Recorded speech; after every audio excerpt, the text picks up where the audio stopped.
আপনাদের আগ্রহের পরিপ্রেক্ষিতে আমি আইটিপি ভাইবা কীভাবে দিবেন তার উপর প্রথমে কয়েকটি ভিডিওতে মূলত টিপস আকারে দিয়েছি, যাতে আপনারা কিভাবে সাক্ষাৎকার পরীক্ষায় অংশগ্রহণ করতে পারেন। কিন্তু পরবর্তীতে আপনাদের আগ্রহ দেখে আপনারা চাচ্ছেন আমি আর একটু বিশদভাবে ভিতরে প্রবেশ করি, বিধায় আমরা গত ক্লাসে কিভাবে ইনকাম ট্যাক্সের পরে পড়বেন তার একটা গাইডলাইন দিয়েছি, এবং আজকে আপনাদেরকে অ্যাকাউন্টিংয়ের পরে যেসব প্রশ্ন আসতে পারে তারপর একটা ক্লাস দেওয়ার উদ্যোগ নিয়েছি। আশা করছি যারা ভিডিওটা মনোযোগ দিয়ে দেখবেন, বাইরে কোচিং করা বা অন্য কোনো ম্যাটেরিয়াল সংগ্রহ না করলেও চলবে। আপনারা জানেন যে এটা নিয়ে ব্যবসায়ীরা বিভিন্নভাবে ফাঁদ পেতে রেখেছে। আপনারা চাইলে ফাঁদে পাড়াইতে পারেন, না চাইলে ফাঁদে নাও পাড়াইতে পারেন। কেন বলছি এ কথা? আপনি যখন আইটিপি পাস করে গেছেন রিটেনে, আপনি 99% ভাই পাস করে গেছেন।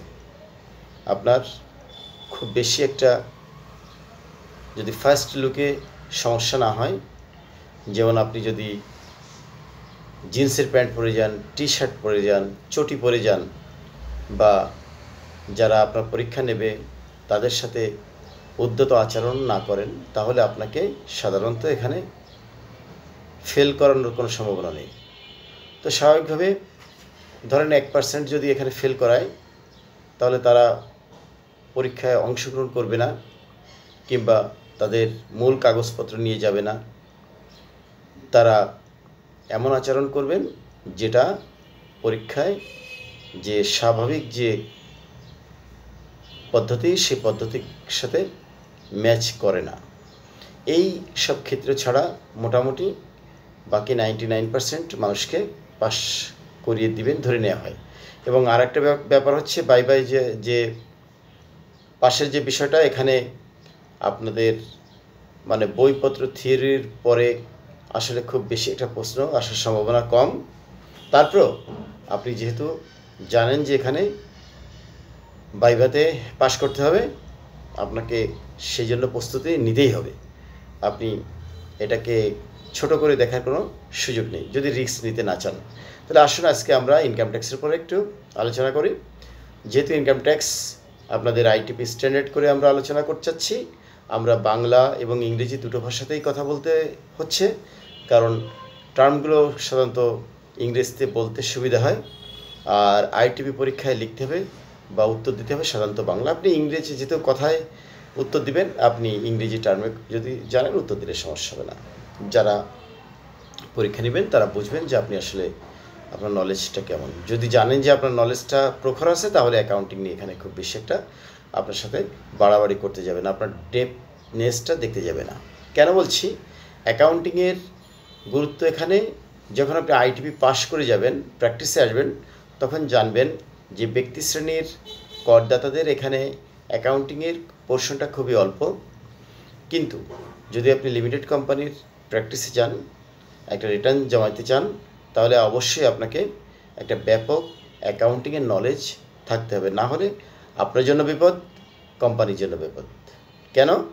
আপনি এখানে যদি এই বিষয়গুলো না বোঝেন, তাহলে আপনি অ্যাকাউন্টিং ডিপার্টমেন্টকে কী অ্যাডভাইস করবেন, ইনকাম ট্যাক্সে কীভাবে এটা সাজাবেন, সব মিলে আইটিপি হতে গেলে কিন্তু আপনাকে অ্যাকাউন্টিংয়ে ভালো দক্ষতা অর্জন করতে হবে। আপনি পাস করার সময় হয়তো অ্যাকাউন্টিংয়ে খুব বেশি দক্ষতার প্রয়োজন হয়নি, অনেকে নন অ্যাকাউন্টিং পার্সন আসছেন, যারা এলএলবি করে আসছেন, তারাও এখানে পাস করছেন। কিন্তু আপনি যদি দক্ষতার সাথে কাজ করতে চান, অ্যাকাউন্টিংয়ের পর আপনাকে ডেপনেসে যেতে হবে। তাহলে আসুন আমরা মোটামুটি কিছু আলোচনা করি। হ্যাঁ, সাধারণত এই প্রশ্নগুলো এখানে স্ট্যান্ডার্ড। হিসাব বিজ্ঞান,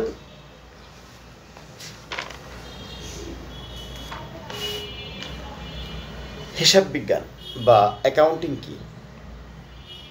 হিসাব বিজ্ঞান এবং বুক কিপিংয়ের মধ্যে পার্থক্য কী? তাহলে হিসাব বিজ্ঞান হলো হিসাবের বৃহত্তর দিক, যেখানে হিসাবের নীতি, কলাকৌশল, নিয়ম নীতি নিয়ে আলোচনা করা হয়। তাহলে এইটা হচ্ছে মূলত হিসাব বিজ্ঞান, যেখানে তাত্ত্বিক দিকগুলো বা পড়াশোনার বা নলেজ ভিত্তিক বিষয়গুলো বেশি গুরুত্ব দেওয়া হয়।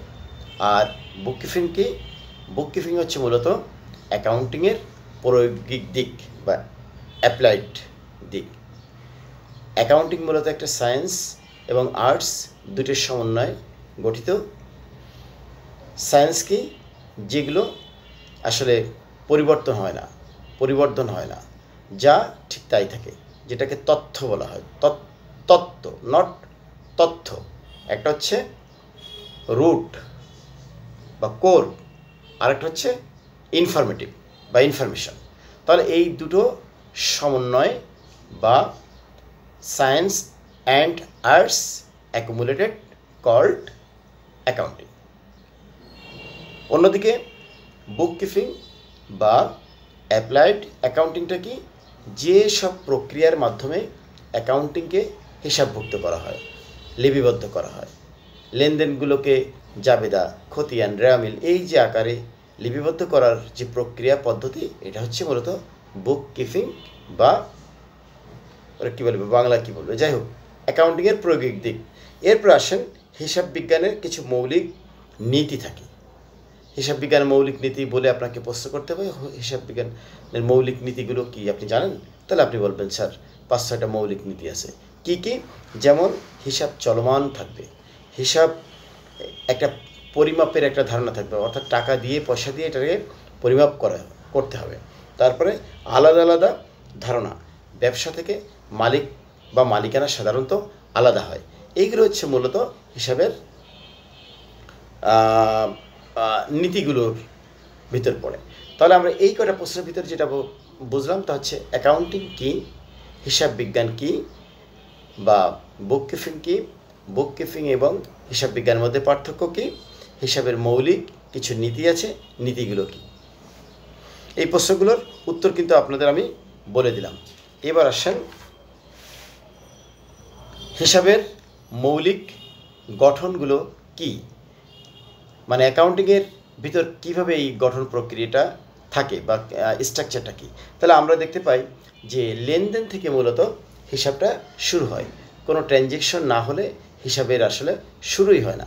আপনি কোনো কিছু বাজার যে খরচ করলেন বা ক্রয় করলেন বা বিক্রয় করলেন, এই যে বা কারো কাছ থেকে লোন করলেন বা বিনিয়োগ করলেন, যাবতীয় ট্রানজ্যাকশন বা লেনদেন থেকে মূলত হিসাবের সূত্রপাত হয়। এখান থেকে আমরা জাবেদায় ট্রানজ্যাকশন করি, মানে জার্নালাইজেশন করি, তারপরে খতিয়ান মানে লেজারে ট্রান্সফার করা হয়, সেখান থেকে রেওয়ামিল বা ট্রায়াল ব্যালেন্স, তারপরে হিসাবের বিভিন্ন স্টেটমেন্ট এটা শো করে, যেমন balance sheet, cash flow statement, owners security, হ্যাঁ, তারপরে রিটেন আর্নিং স্টেটমেন্ট। এই বিভিন্নভাবে এটারে বিভিন্ন জায়গায় হিট করে। আচ্ছা, তাহলে আমরা দেখলাম যে হিসাবের মৌলিক গঠনের মধ্যে হচ্ছে লেনদেন, জাবেদা, খতিয়ান, রেওয়ামিল, লাভ ক্ষতি হিসাব, ব্যালেন্স শিট। আমরা লিমিটেড কোম্পানির দৃষ্টিকোণ দিয়ে যদি বলি তাহলে written earning statement, owners security, cash flow statement. এই হচ্ছে মোটামুটি ভিতরে অ্যাকাউন্টিংয়ের ভিতরে স্টেটমেন্টগুলো যেগুলো থাকে। এবার আসেন একতরফা দাখিলা এবং দুতরফা দাখিলার মধ্যে পার্থক্য কী। একতরফা দাখিলা হচ্ছে যখন মানুষ হিসাবকে স্বাভাবিকভাবে তার সায়েন্সের দিকগুলোকে ইগনোর করে বা এগুলো না বুঝে তার মতো করে লিখে রাখে বা কোথাও লিপিবদ্ধ করে রাখে, এই যে প্রক্রিয়াটা হচ্ছে মূলত একতরফা দাখিলা। অথবা হিসাবের মেজর যে রুলসগুলোকে মানা হয় না, অথবা ডবল এন্ট্রি সিস্টেম বা দুতরফা দাখিলা পদ্ধতিকে, অথবা ডেবিট ক্রেডিট ফর্মুলাকে ইগনোর করা হয় বা বাদ দেওয়া হয়, তাকে বলে একতরফা দাখিলা। আর দুতরফা দাখিলা বা ডবল এন্ট্রি সিস্টেম বা সায়েন্টিফিক অ্যাকাউন্টিং বলতে বোঝায় যখন ডেবিট ক্রেডিট নির্ণয়ের মাধ্যমে যে হিসাব লিপিবদ্ধ করা হয় তাকে দুতরফা দাখিলা বা ডবল এন্ট্রি সিস্টেম বলা হয়। এবার আসেন আধুনিক হিসাব বিজ্ঞান কিভাবে বিস্তার লাভ করে। আধুনিক হিসাব বিজ্ঞানের বিস্তার বলতে গেলে আপনাকে হিসাব বিজ্ঞানের ইতিহাস জানতে হবে। হিসাব বিজ্ঞান একসময় হিসাব বিজ্ঞান আকারে ছিল না।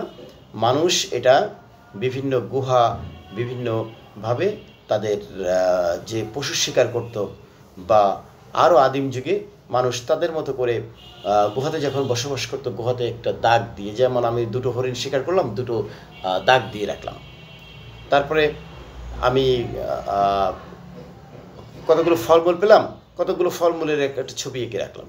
হ্যাঁ, এই পদ্ধতিতে এক সময় পৃথিবীর শুরু, ইতিহাসের সভ্যতার শুরুতে বা সিভিলাইজেশনের শুরুতে এইভাবে হিসাব রাখার পদ্ধতি চালু হয়। এইভাবে আস্তে আস্তে পরবর্তীতে আমরা জানি যে ডেবিট ক্রেডিট সিস্টেম আসলো। বিশেষ করে শিল্প ইন্ডাস্ট্রির বিপ্লব বা রেনেসাঁর সময় এটা আরও ব্যাপক আকারে বিস্তৃতি লাভ করে। পরবর্তীতে আমরা জানি যে কম্পিউটারাইজ সিস্টেম চলে আসছে। এই হচ্ছে হিসাবের, আধুনিক হিসাব বিজ্ঞানের বিস্তৃতি।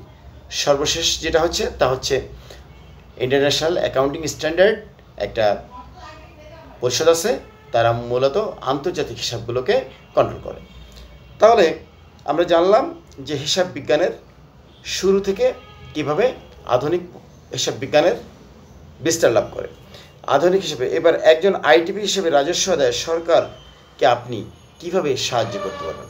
আপনি আপনার মতো করে এইটার একটা উত্তর দিবেন যে যারা করদাতা এবং সরকারের মধ্যে যে গ্যাপ থাকে, একজন আইনজীবী হিসেবে আপনি দুটো পক্ষকে লিঙ্ক করবেন এবং কি করবেন, করদাতাদের কাছ থেকে আপনি রাজস্ব আদায় মূলত যে কাজটা তা হচ্ছে করদাতাদের উৎসাহিত করা, তাদেরকে কর কেন দিতে হয় এগুলো বোঝানো, কর দিলে তারা কি সুবিধা পাবে, তারা কি অসুবিধা ফেস করবে, সব কিছু মিলে আপনি যে সময়টা তাদের পিছনে ব্যয় করবেন, এটা সরকারের কর্মকর্তা কর্মচারীদের পক্ষে সম্ভব হয় না, কারণ তাদের সেভাবে প্রফেশনাল দায়িত্ব থাকে না। একজন করদাতা হিসেবে এই কাজটা আপনি করতে পারেন, কারণ আপনি করদাতার কাছে আপনি আয়ের উদ্দেশ্যে বা প্রফেশনালি তাদের কাছে যেতে হয়। এটাই হচ্ছে মূলত একজন করদাতার কাছ থেকে রেভিনিউ আদায়ে একজন কর আইনজীবীর ভূমিকা। এরপরে আসেন ইনকাম ট্যাক্সের সাথে হিসাব বিজ্ঞান বা অ্যাকাউন্টিংয়ের কী সম্পর্ক। Accounting integral part of the income tax. কেন? আপনি যদি টোটাল ইনকাম ট্যাক্সকে 3 ভাগে ভাগ করেন, একটা হচ্ছে ইনকাম ট্যাক্স, একটা হচ্ছে অ্যাকাউন্টিং, বাকিটা কলা কৌশল। তাহলে আপনি টোটালে যদি 100 মার্কস দেন টোটাল ইনকাম ট্যাক্স প্র্যাকটিসকে, তাহলে 30% ধরেন ইনকাম ট্যাক্স, 30% অ্যাকাউন্টিং, তাহলে চলে গেল 60, 40% কৌশল। তার মানে 30% কিন্তু কম কথা না। আপনি যখন ইন্ডিভিজুয়াল কোনো ব্যক্তি শ্রেণীর রিটার্ন জমা দিতে যাবেন, তখন দেখবেন যে ব্যবসায়িক খাতে ইনকাম, এখানে ছোট ছোট ফাইল আছে, বড় বড় ফাইল আছে। বিশেষ করে যারা আমদানি রপ্তানির সাথে জড়িত, সেসব ফাইলগুলো বড় বড় হয়, সেখানে অ্যাকাউন্টিংয়ের একটা বিরাট ভূমিকা থাকে। আপনি যদি কস্টিং না বুঝেন, আপনি যদি প্রফিট অ্যান্ড লস অ্যাকাউন্ট কীভাবে করতে হয়, ব্যালেন্স শিট করতে হয়, এগুলো না বুঝলে আপনি এগুলো বের করতে পারবেন না। অন্যদিকে আসেন, আপনি যদি লিমিটেড কোম্পানির একজন কর পরামর্শদাতা বা কর আইনজীবী হন, তাহলে আপনাকে বুঝতে হবে income statement, balance sheet, return earning statement, cash flow statement, হ্যাঁ, ওনার সিকিউরিটি, এগুলো কিন্তু আপনাকে বুঝতে হবে। ডিপ্রিসিয়েশন ক্যালকুলেশন না বুঝলে আপনি এগুলো ভালো কাজ করতে পারবেন। এরপরে আসেন রেভিনিউ জাতীয় এবং ক্যাপিটাল জাতীয় খরচের মধ্যে পার্থক্য কী। রেভিনিউ জাতীয় খরচ হচ্ছে যে খরচগুলো সাধারণত করলে আর সেটা ফিরে আসে না, সেটাকে বলে রেভিনিউ জাতীয় খরচ। আরেকটা হচ্ছে রাজস্ব জাতীয় খরচ, আর একটা হচ্ছে ক্যাপিটাল জাতীয় খরচ বা মূলধন জাতীয় খরচ। যে খরচগুলো খরচ করার পরে দীর্ঘমেয়াদী তার সুফল ফিরে আসে, সেগুলোকে বলা হয় রেভিনিউ ক্যাপিটাল জাতীয় খরচ। তাহলে মূলধন জাতীয় খরচ, আমরা এটার একটু কিছু উদাহরণ দেখি। যেমন ওয়েজেস মানে কি, মজুরি, এগুলো দিলে আর ফেরত আসে না। স্যালারি দিলে আর ফেরত আসে না। রেভিনিউ, র ম্যাটেরিয়াল পারচেস, এগুলো কেনার পরে কোনো একটা কাজে, উৎপাদনশীল কাজে ব্যবহার হয়ে যায়। Electric bill, gas bill, water বিল, এগুলো সব হচ্ছে রেভিনিউ জাতীয় এক্সপেন্সেস। এবার হচ্ছে ক্যাপিটাল জাতীয় expenses, building purchase, land purchase, car purchase, paid for lease payment, paid for share purchase. এইগুলো আবার পরবর্তীতে এই খরচগুলো বিভিন্নভাবে সম্পদ হিসেবে রূপান্তর হয়ে যায়। তাহলে এইগুলো হচ্ছে ক্যাপিটাল জাতীয় খরচ। আপনাকে প্রশ্ন করতে পারে যে রেভিনিউ জাতীয় খরচ কী এবং ক্যাপিটাল জাতীয় খরচ কী, এটার মধ্যে পার্থক্য কী এবং উদাহরণ দেন। তাহলে আপনি এখন পেরে যাবেন, যেহেতু আমি আপনাকে উদাহরণ সহ 5টা করে উদাহরণ দিলাম। এবার আসেন ডিপ্রিসিয়েশন, অ্যামর্টাইজেশন, ডিপ্লিশন, এগুলো কী? তাহলে ডিপ্রিসিয়েশন হচ্ছে কোনো প্রতিষ্ঠানে যেসব সম্পদ থাকে, সাধারণত ট্যাঞ্জিবল, ইনট্যাঞ্জিবল দুটো সম্পদ থাকে। ট্যাঞ্জিবল মানে স্পর্শনীয় সম্পদ, যেমন বাড়ি, গাড়ি, চেয়ার, টেবিল, কম্পিউটার, এগুলো স্পর্শ করা যায়। এগুলো থেকে যে অপচয় বাদ দেওয়া হয় তাকে বলা হয় ডিপ্রিসিয়েশন, অ্যামর্টাইজেশন, গুডউইল, তারপরে খনিজ। এই যে বিভিন্ন রকম যে পদার্থগুলো আছে যেগুলো মূলত মানে লিজ যারা নিয়ে কাজ করেন যেসব প্রতিষ্ঠানে, এসব জায়গায় সাধারণত অ্যামর্টাইজেশন, তারপরে ডিপ্লিশন, এগুলো থাকে। তাহলে মোটামুটি মোটা দাগে আপনাদের আসতে পারে ডিপ্রিসিয়েশনটা কি, আর বাকিগুলো না আসার সম্ভাবনা খুব কম। এবার আসেন গুডউইল কি। গুডউইল হলো একটা প্রতিষ্ঠান দীর্ঘদিন কাজ করতে করতে বাজারে যে সুনামের মাধ্যমে যে তাদের যে পরিচিতি বাড়ায়। গুডউইল না থাকলে আসলে কোনো ব্যবসা বাণিজ্য হয় না। এই গুডউইলটাই হচ্ছে প্রতিষ্ঠানের এক ধরনের ইনট্যাঞ্জিবল অ্যাসেট। তাহলে গুডউইল যদি কি প্রশ্ন করা হয় আপনারা উত্তর দেবেন যে এটা একটা ইনট্যাঞ্জিবল অ্যাসেট, যেটা ধরা যায় না, ছোঁয়া যায় না, কিন্তু প্রতিষ্ঠানে আছে এটা বোঝা যায়। তারপরে ফ্র্যাঞ্চাইজ, হ্যাঁ, এগুলো হচ্ছে সব ইনট্যাঞ্জিবল অ্যাসেট। কপিরাইট। আচ্ছা, এবার হচ্ছে লায়াবিলিটিস কি। লায়াবিলিটিস হলো কোম্পানির বা প্রতিষ্ঠানের এমন কিছু খরচ বা ব্যয় যেগুলো মূলত ভবিষ্যতে আপনাকে পরিশোধ করতে হবে, আপনি সুযোগটা বর্তমানে গ্রহণ করলেন। এটা হচ্ছে মূলত লায়াবিলিটি বা দায়। তারপর হচ্ছে short term liabilities, long term liabilities. এই লায়াবিলিটিসগুলো যদি 1 বছরের মধ্যে পরিশোধ করতে হয় তাহলে সেটা শর্ট টার্ম হয়ে যায়, আর যদি 1 বছরের ঊর্ধ্বেও উঠে 5 থেকে 10-20 বছর হয় তাহলে এটা লং টার্ম লায়াবিলিটিস। একইভাবে যদি ইনভেস্টমেন্টের কথা বলা হয়, long term investment, short term investment. Short term investment হচ্ছে 1 বছরের মধ্যে এটা রিটার্ন আসবে, আর লং টার্ম ইনভেস্ট হচ্ছে যেটা দীর্ঘদিন বসে এটার ফলটা পাওয়া যাবে। হ্যাঁ, যেমন আপনি যদি একটা বিল্ডিং করেন তাহলে বিল্ডিংটা লং টার্ম ইনভেস্টমেন্ট, কিন্তু আপনি যদি কিছু সিকিউরিটিজ কেনেন, আপনি আজকে কিনলেন 1 বছরের মধ্যে আবার বেশি দিলেন, এটা হচ্ছে শর্ট টার্ম সিকিউরিটিজ বা ইনভেস্টমেন্ট। এবার আসেন কিছু অ্যাব্রিভিয়েশন আপনাদের আসতে পারে, প্রশ্ন করতে পারে।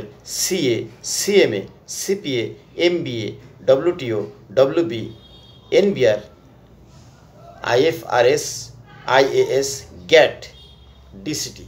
সাধারণত যদি এই জাতীয় প্রশ্ন করে অ্যাব্রিভিয়েশন সাধারণত এইগুলোর ভিতরে আসতে পারে। দেখেন আমি কিন্তু কোর করে ছোটো করে নিয়ে আসছি, খুবই অল্প কিছু অ্যাব্রিভিয়েশন দিচ্ছি, আপনার নোট নিন এবং এগুলোরে মুখস্থ করে পড়ুন।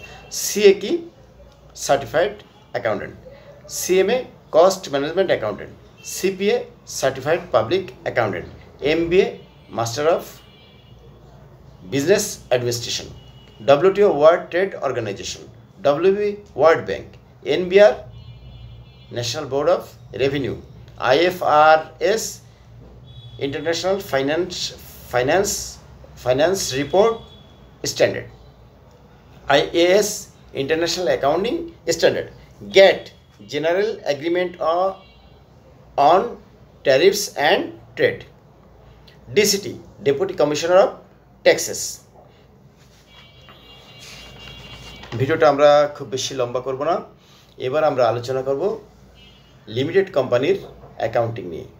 আপনারা আইটিপি পাস করে গেলে আপনাদেরকে কোম্পানির অ্যাডভাইজার হিসেবে কাজ করতে হবে, অতএব আপনাদেরকে জিজ্ঞেস করতেই পারে যে লিমিটেড কোম্পানি আসলে কি, লিমিটেড কোম্পানির গঠন প্রণালী কি, লিমিটেড কোম্পানির সম্পর্কে কিছু তথ্য আমরা এখানে আলোচনা করব। আশা করি যদি এই জাতীয় প্রশ্ন করা হয় এর বেশি ভিতরে যাবে বলে মনে হয় না। তাহলে লিমিটেড কোম্পানি কি লিমিটেড কোম্পানি হচ্ছে মূলত যার শেষে কোম্পানির শেষে এলটিডি বা লিমিটেড লেখা থাকে। এটা সাধারণত মোটা দাগে দুই প্রকার, একটা হচ্ছে পাবলিক লিমিটেড আর একটা প্রাইভেট লিমিটেড। তবে বর্তমানে নতুন আরেক ধরনের কোম্পানি আসছে ওয়ান ম্যান কোম্পানি, যেটা শুধুমাত্র একজন মালিকানার মাধ্যমে এই কোম্পানিটা গঠিত হয়। তাহলে আমরা দেখলাম যে কয়টা কোম্পানি হয় এখন। একটা হচ্ছে one man company, partner limited company, private limited company, public limited company. ব্যবসা কয় ধরনের? একটা হচ্ছে এক মালিকানা কারবার, অংশীদারি কারবার, আর একটা হচ্ছে মূলত লিমিটেড কোম্পানি। তাহলে এই প্রশ্নটা যদি করে যে ব্যক্তি মালিকানাধীন কোম্পানি কি, অর্থাৎ সোল প্রোপ্রাইটারশিপ কি, যেখানে মালিক একা ব্যবসা বাণিজ্য করে, দায় এবং সম্পদ, তার ব্যক্তিগত সম্পদ এবং দায় দায়িত্ব কোম্পানির সাথে মিলেমিশে একাকার হয়ে যায়, তাকে বলা হয় সোল ট্রেডারশিপ। এবার হচ্ছে পার্টনারশিপ। পার্টনারশিপ হচ্ছে একাধিক লোক মিলে যে ব্যবসা বাণিজ্য করে, তারা চুক্তিবদ্ধভাবে একটা ব্যবসায় অংশগ্রহণ করে, যেখানে লাভ ক্ষতি সবই চুক্তি দ্বারা নির্ধারিত হয়। চুক্তি লিখিত হতে পারে, না লিখিত হতে পারে, তবে লিখিত চুক্তি আইন কানুন বিভিন্ন জায়গায় যদি তাদের প্রয়োজন হয়, তাহলে লিখিত চুক্তি ছাড়া তারা কোনো কিছু করতে পারবে না, মানে এই প্রতিষ্ঠান কারোর বিরুদ্ধে আইনগত কোনো অ্যাকশনে যেতে পারবে না। তাহলে লিমিটেড অংশীদারি কারবারের মূল বিষয় হচ্ছে একটা চুক্তি থাকতে হবে। চুক্তি না থাকলেও কিন্তু চুক্তি যদি থাকে তাহলে কি হবে, তারা আইন কানুনের যে সুযোগ সুবিধাগুলো নিতে পারবে। ধরেন এটা কোম্পানিটা হয়ে গেল, ডিজলভ হয়ে গেল, তখন তারা কোথাও সুদ করতে চাচ্ছে, হ্যাঁ, বা কেস করতে চাচ্ছে একটা কোর্টে, তাহলে তখন তারা প্রমাণ করতে হবে যে তাদের এটা লিখিত ছিল। আচ্ছা, তাহলে লিমিটেড কোম্পানি, অংশীদারি কারবার এবং এক মালিকানা কারবার কিন্তু খুবই ইম্পর্ট্যান্ট আইটিপিদের জন্য। তাহলে আমরা এখন আলোচনা করব মূলত লিমিটেড কোম্পানি। তাহলে প্রাইভেট লিমিটেড কোম্পানি মূলত 2 থেকে 39 জনের সীমাবদ্ধ যে কোম্পানি আরজিএসসি থেকে লিমিটেড রেজিস্ট্রেশন থাকতে হবে। এরপরে তারা যে ব্যবসা বাণিজ্য করবে সেটা একটা শেয়ার দ্বারা সীমাবদ্ধ থাকবে। এইটা হচ্ছে মূলত প্রাইভেট লিমিটেড কোম্পানি। এরপর হচ্ছে পাবলিক লিমিটেড, যেখানে মূলত 7 থেকে অগণিত শেয়ার হোল্ডার দ্বারা যে কোম্পানি, তাকে বলা হয় public limited company. Public limited company তারা শেয়ার মার্কেটে তালিকাভুক্ত হতে পারে, তারা বাজারে শেয়ার ছাড়তে পারবে। বাজার বলতে ওপেন মার্কেট থেকে তারা মূলধন সংগ্রহ করতে পারবে, কিন্তু প্রাইভেট লিমিটেড কোম্পানি শুধুমাত্র শেয়ার হোল্ডারদের মাধ্যমেই তারা মূলধন সংগ্রহ করতে পারবে, তারা বাজারে কোনো শেয়ার বেচতে পারবে না। তাহলে পাবলিক লিমিটেড কোম্পানির ভিতরে একটা বড় ধরনের পার্থক্য রয়ে গেছে। এরপর আপনি আসেন, পাবলিক লিমিটেড কোম্পানি হলে তাকে প্রতি বছর নিয়মিত এজিএম করতে হবে, হ্যাঁ, অ্যানুয়াল জেনারেল মিটিং, এবং শেয়ার হোল্ডারদের তার তথ্য দিতে হবে। যাই হোক, এই হচ্ছে প্রাইভেট লিমিটেড পাবলিক লিমিটেডের মূলত বেসিক কনসেপ্ট। এখানে আরেকটা বিষয় আছে যে একটা পাবলিক লিমিটেড কোম্পানির ভিতরে কি কি থাকে। একটা পাবলিক লিমিটেড কোম্পানির মূলত বছর শেষে আপনাকে একটা অডিট করতে হবে। এই অডিট রিপোর্টের মধ্যে মোটামুটি 5টি স্টেটমেন্ট অবশ্যই থাকবে। সেই 5টি স্টেটমেন্ট হলো ইনকাম স্টেটমেন্ট বা প্রফিট অ্যান্ড লস অ্যাকাউন্ট, এরপর হচ্ছে ব্যালেন্স শিট, তারপরে রিটেন আর্নিং স্টেটমেন্ট, ওনার সিকিউরিটি, ক্যাশ ফ্লোস স্টেটমেন্ট। এর সাথে থাকবে একটা ডিপ্রিসিয়েশন ক্যালকুলেশন শিট, থাকবে একটা নোটস যেখানে সমস্ত তথ্যগুলো ব্যাখ্যা এখানে থাকবে, সাথে অডিটর একটা অপিনিয়ন থাকবে, সব মিলে একটা অডিট রিপোর্ট। এরপরে অডিট রিপোর্টটায় আরেকটা গুরুত্বপূর্ণ বিষয় থাকবে, তা হচ্ছে অডিটরস অপিনিয়ন। এটার মধ্যে মূলত অডিটর তার দায় দায়িত্ব স্বীকার করেন বা তার সীমাবদ্ধতা তিনি এখানে উল্লেখ করেন। যেহেতু অডিট রিপোর্ট নিয়ে আমাদের কথা হচ্ছে, অডিট রিপোর্ট, তারপর অডিট যেহেতু লিমিটেড কোম্পানির জন্য বাধ্যতামূলক, অতএব আপনাকে জানতে হবে অডিট সাধারণত কয় প্রকার। অডিট সাধারণত 2 প্রকার, একটা হচ্ছে ইন্টারনাল অডিট আর একটা হচ্ছে এক্সটার্নাল অডিট। ইন্টারনাল অডিট মূলত কোম্পানির প্রত্যেকটা অপারেশনের সাথে জড়িত, পারচেজ, সেল, তারপরে অ্যাকাউন্টিং ট্রানজ্যাকশনগুলো হচ্ছে। তা এই যে ইন্টারনাল যে নিয়ম কানুনগুলো ঠিক আছে কিনা, ট্রানজ্যাকশনগুলো ঠিক আছে কিনা, এগুলো মালিক কর্তৃক তাদের প্রতিষ্ঠানের যে একটা নিরীক্ষা ব্যবস্থা চালু থাকে তাকে বলে ইন্টারনাল অডিট। আর যখন একটা ফাইন্যান্সিয়াল স্টেটমেন্টকে শেয়ার হোল্ডার বা সরকার বা আয়কর কর্তৃপক্ষ বা ব্যাংক বা থার্ড পার্টি দেখতে চান, সেটাকে যখন সিস্টেম মতো গোছগাছ করে অডিট করে তুলে ধরা হয়, এটা হচ্ছে মূলত এক্সটার্নাল অডিট। তাহলে ইন্টারনাল অডিট এবং এক্সটার্নাল অডিটের মধ্যে পার্থক্য বুঝলেন। আপনাদের যদি প্রশ্ন করা হয় আশা করি উত্তরটা দিতে পারবেন। এরপরে আপনাদেরকে